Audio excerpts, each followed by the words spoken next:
നമസ്കാരം. അപ്പോൾ നമ്മുടെ ഒരു പുതിയ വീഡിയോയിലേക്ക് സ്വാഗതം. നമ്മളിന്ന് ചെയ്യുന്നത് നമ്മുടെ സിഗ്നൽ, നമ്മുടെ ഗ്രൂപ്പിലിടുന്ന സിഗ്നൽ വെച്ചിട്ട് നമുക്ക് എങ്ങനെ ഗെയിമിൽ കളിക്കുക എന്നുള്ളതാണ്. കാരണം ഒട്ടനവധി ആളുകളെ ഏറ്റവും കൂടുതൽ സംശയമായിട്ട് ചോദിക്കുന്നത് ഈ ടൈം എങ്ങനെ നിങ്ങൾക്ക് ഗ്രൂപ്പിൽ കിട്ടുന്നു, അല്ലെങ്കിൽ ഗ്രൂപ്പിൽ എങ്ങനെ ഇടുന്ന ടൈമിനെ എങ്ങനെ വെച്ചിട്ട് നമുക്ക് കളിക്കാൻ പറ്റും. ഞാനത് ഒരു 1-2 വട്ടമൊക്കെ നമ്മൾ ഗ്രൂപ്പിൽ ഷെയർ ചെയ്ത് കൊടുത്താണ്. പക്ഷേ ഇത് തുടർച്ചയായിട്ടുള്ള ചോദ്യങ്ങളായി വന്നു കഴിഞ്ഞപ്പോൾ ഞാനൊന്ന് അതിനെന്ത് ചെയ്യാണ്, വീഡിയോ വെക്കാമെന്ന് മാത്രമേ ഉള്ളൂ. അപ്പോൾ ഇപ്പോൾ ഞാൻ ഇട്ടിരിക്കുന്ന സമയം എന്ന് പറയുന്നത് 5 മണി മുതലുള്ള ടൈമിംഗാണ് ഇട്ടിരുന്നത്. 5 മണി, 5:06, 5:31, 5:34 ഇങ്ങനെ ഒരു 4 ടൈമിംഗ് ഞാൻ നിലവിൽ ഇന്നത്തെ ഡേയിൽ ഞാൻ ഗ്രൂപ്പിൽ ഇട്ടിട്ടുണ്ട്. ഇന്നത്തെ ഡേ എന്ന് പറയുമ്പോൾ 25-ാം തീയതി കേട്ടോ. വീഡിയോ എടുക്കുന്നത് 25-ാം തീയതിയാണ്.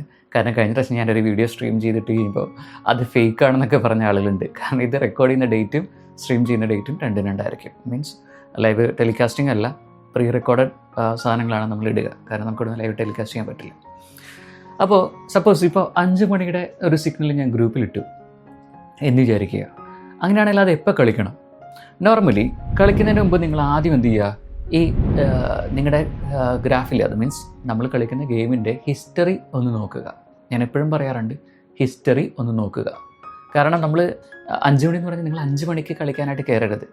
5 മണി എന്ന് പറഞ്ഞാൽ നിങ്ങൾക്ക് അതിൻ്റെ ഒരു 5 മിനിറ്റ് മുമ്പെങ്കിലും നിങ്ങൾ ഗെയിമിൽ കയറുക, എന്നിട്ട് ആക്റ്റീവായിട്ടിരിക്കുക.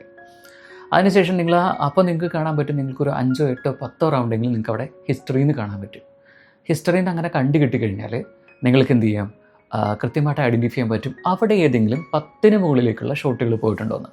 ഓക്കെ, ഞാൻ പറയുന്ന OneWin എന്ന് പറയുന്ന പ്ലാറ്റ്ഫോമിനെയാണ്, മറ്റൊരു പ്ലാറ്റ്ഫോമിന് ഇത് ബാധകമല്ല എന്നുള്ളൊരു കാര്യം അടിക്കുറിപ്പോടെ ചെറുക്കുകയാണ് കേട്ടോ. അപ്പോൾ 10-ന് മുകളിൽ പോയിട്ടുണ്ടോ നോക്കുക.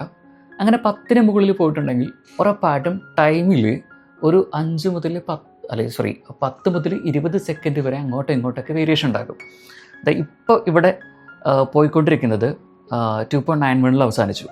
പക്ഷെ അതിൻ്റെ ഹിസ്റ്ററി നോക്കിക്കഴിഞ്ഞാൽ അതിൽ 4 റൗണ്ട് മുമ്പ് ഒരു 11 എന്ന് പറയുന്ന സാധനം പോയിട്ടുണ്ട്. അതായത് 10-ന് മുകളിൽ പോയിട്ടുണ്ട്.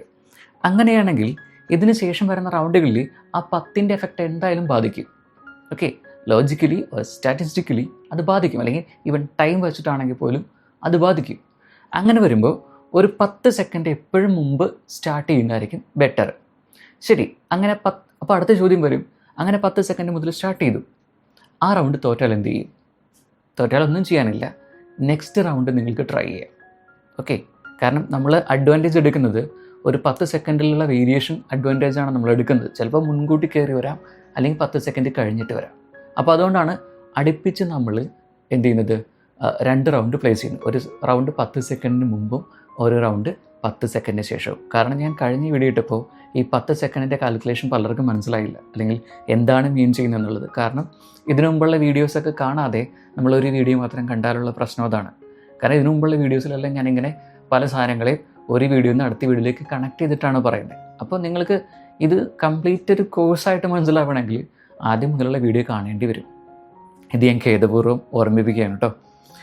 ശരി, അപ്പോൾ അങ്ങനെ 2 റൗണ്ടും കഴിഞ്ഞു. 2 റൗണ്ട് കിട്ടിയില്ലെങ്കിൽ എന്ത് ചെയ്യും?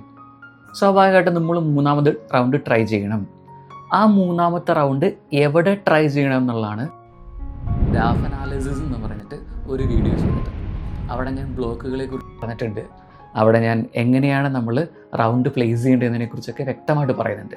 സോ ഇവിടെ നമ്മൾ പറഞ്ഞ 3ാമത്തെ റൗണ്ട് നിങ്ങൾ തോറ്റിട്ടുണ്ടെങ്കിൽ ഉറപ്പായിട്ട് നിങ്ങൾ ആ ഗ്രാഫ് അനാലിസിസിൻ്റെ വീഡിയോ കണ്ട് ക്ലിയർ ആക്കിയതിന് ശേഷം മാത്രം എന്ത് ചെയ്യുക, എവിടെ പ്ലേസ് ചെയ്യണമെന്ന് തീരുമാനിക്കാൻ പറ്റുള്ളൂ. ഓക്കെ, ക്ലിയർ ആവുന്നുണ്ടാവും. കാരണം 3ാമത്തെ റൗണ്ട് എന്ന് പറയുന്നത് നമുക്ക് ക്രൂഷ്യലാണ്. നമ്മൾ മാക്സിമം 3 വരെ ട്രൈ ചെയ്താൽ മതി. വളരെ കുറച്ച് ക്യാപിറ്റൽ ഉപയോഗിച്ച് കളിക്കുന്ന ആളുകളുടെ പോയിൻ്റ് ഓഫ് വ്യൂവിലാണ് ഞാനിത് പറയുന്നത്.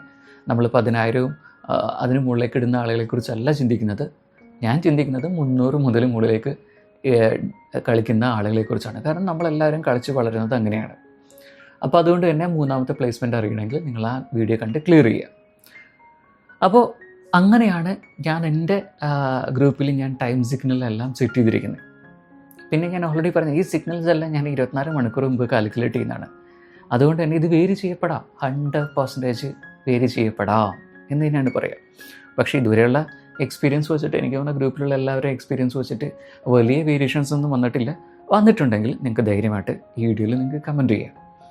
പിന്നെ നെവർ ട്രസ്റ്റ് എനി ഗ്രൂപ്പ്. എൻ്റെ അടക്കമുള്ള ഒരു ഗ്രൂപ്പിനെ നിങ്ങൾ ട്രസ്റ്റ് ചെയ്യരുത് എന്ന് തന്നെയാണ് ഞാൻ പറയുക. അപ്പോൾ അതാണ് നമ്മൾ പറഞ്ഞുകൊണ്ടിരുന്നത്. ഇനിയിപ്പോൾ ഈ സിഗ്നൽ പോയിട്ടില്ല, ഞാൻ 15 മിനിറ്റ് ആവണം, ഞാൻ അത്രയും ലെങ്ത്തിലേക്കൊന്നും വീഡിയോ എടുക്കുന്നില്ല. പക്ഷേ ഇത്രയും ഓർത്താൽ മതി, ഇങ്ങനെയാണ് നമ്മൾ പ്ലേസ് ചെയ്യേണ്ടത്. മൂന്നാമത്തെ റൗണ്ട് എവിടെ പ്ലേസ് ചെയ്യുന്നത്, നിങ്ങൾ ആദ്യം ഗ്രാഫിൻ്റെ അനാലിസിസ് വീഡിയോ അല്ലെങ്കിൽ അതിൻ്റെ ബേസിക് വീഡിയോസൊക്കെ കാണുക. ഞാനതൊരു വലിയ ലെങ്തി വീഡിയോ ആയിട്ട് അല്ലെങ്കിൽ ഒരു കോഴ്സായിട്ട് തന്നെ ചെയ്യാനുള്ള രീതിയിലാണ് പ്ലാൻ ചെയ്തേക്കുന്നത്. അതുകൊണ്ടാണ് ഞാൻ പലപ്പോഴും പല കട്ട് ഷോട്ടുകളായിട്ട് ഇടുന്നത്. അപ്പോൾ ഇപ്പോൾ നിങ്ങൾക്ക് ക്ലിയറായി കാണുമായിരിക്കും എങ്ങനെയാണ് റൗണ്ട് പ്ലേസ് ചെയ്യേണ്ടതെന്ന്.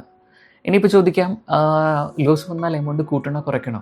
അതൊക്കെ ലോട്ടറി ആപ്ലിക്കേഷൻ മെത്തേഡിലുള്ള ഒരു സ്ട്രാറ്റജിയാണ്, കൂട്ടിയും കുറച്ചൊക്കെ. ഞാൻ പ്രിഫർ ചെയ്യുന്നത് നിങ്ങൾക്ക് ലോസ് വരികയാണെങ്കിൽ എമൗണ്ട് കുറയ്ക്കേ. കാരണം നിങ്ങൾക്ക് കൂടുതൽ ലോസിലേക്ക് പോയിട്ട് ഒരു 4-5 റൗണ്ടൊക്കെ നിങ്ങൾ ലോസ് അടിച്ചടിച്ച് പോയിട്ട് ലാസ്റ്റ് ഓവറിന് കിട്ടുന്നതിനേക്കാളും നല്ലത് ലോസിൻ്റെ ഇമ്പാക്റ്റിനെ കുറയ്ക്കുക എന്നുള്ളതാണ് എൻ്റെ കോൺസെപ്റ്റ്. ഇമ്പാക്റ്റിനെ കുറയ്ക്കുക, നെക്സ്റ്റ് നമുക്ക് ഫേവറബിൾ ആകുന്ന റൗണ്ടിൽ എന്ത് ചെയ്യുക, ഷുവറായിട്ട് ഫേവറബിൾ ആകുന്ന റൗണ്ടിൽ എമൗണ്ട് കൂട്ടിയിട്ട് ഈ ലോസിനെയും ബാക്കി എല്ലാത്തിനെയും നമുക്ക് കവറപ്പ് ചെയ്യാൻ പറ്റും. ഇതാണ് എൻ്റെ കോൺസെപ്റ്റ് കേട്ടോ. നിങ്ങളുടെ കോൺസെപ്റ്റ് വേറെ ആയിരിക്കും, നിങ്ങളുടെ രീതി വേറെ ആയിരിക്കും. ഓരോരുത്തർക്കും ഉചിതമാകുന്ന രീതിയിൽ എന്ത് ചെയ്യുക, പ്ലേ ചെയ്യുക, അതായിരിക്കും ഏറ്റവും ബെറ്റർ. അപ്പോൾ എന്തായാലും ഞാൻ ഇതിൻ്റെ ബാക്കി കമൻസും മറ്റു കാര്യങ്ങളും കിട്ടിയതിന് ശേഷം അടുത്ത വീഡിയോ കൺസ്ട്രക്ട് ചെയ്യും. ഞാനിപ്പോൾ ഒരു ഷോർട്ട് പീരീഡിൽ ഇരുന്നിട്ട് ചെയ്യുന്നതാണ്. ഈ വീക്ക് എനിക്ക് ലോങ് വീക്കാണ്, അതുകൊണ്ട് ഡ്യൂട്ടി ടൈം വളരെ കൂടുതലാണ്. അതുകൊണ്ട് തന്നെ വീഡിയോസ് ചെയ്യാനും ഭയങ്കര ബുദ്ധിമുട്ടാണ്. അപ്പോൾ എന്തായാലും നമുക്ക് അടുത്ത വീഡിയോയും വിശേഷങ്ങളൊക്കെ ആയിട്ട് കാണാം. അതുവരെ ബൈ.